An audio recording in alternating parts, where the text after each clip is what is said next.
अस्सलाम वालेकुम। आज की वीडियो में आपको तिब्ब नबवी से कुछ बीमारियों के इलाज बताऊंगी। जोड़ों के दर्द का इलाज रसूलुल्लाह सल्लल्लाहु अलैहि वसल्लम ने फरमाया, इंजीर खाओ क्योंकि ये बवासीर को ख़त्म करता है और जोड़ों के दर्द में मुफीद है। दिल की कमज़ोरी का इलाज रसूलुल्लाह सल्लल्लाहु अलैहि वसल्लम ने फरमाया कि तुम लोग संगतरा इस्तेमाल किया करो क्योंकि ये दिल को मजबूत बनाता है।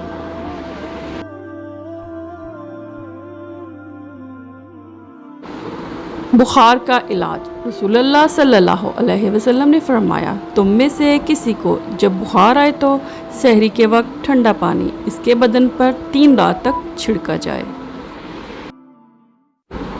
मैदे की सफाई रसूलुल्लाह सल्लल्लाहु अलैहि वसल्लम ने फरमाया कि अनार को इसके अंदरूनी छिलके समेत खाओ क्योंकि ये मैदे की सफाई करता है।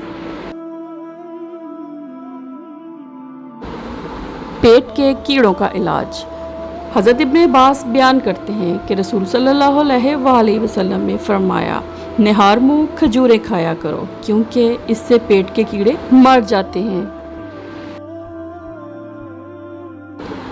गुर्दे की बीमारियों के इलाज में रसूल सल्लल्लाहु अलैहि वसल्लम ने फरमाया, पहलू के दर्द का सबब गुर्दे की नस है।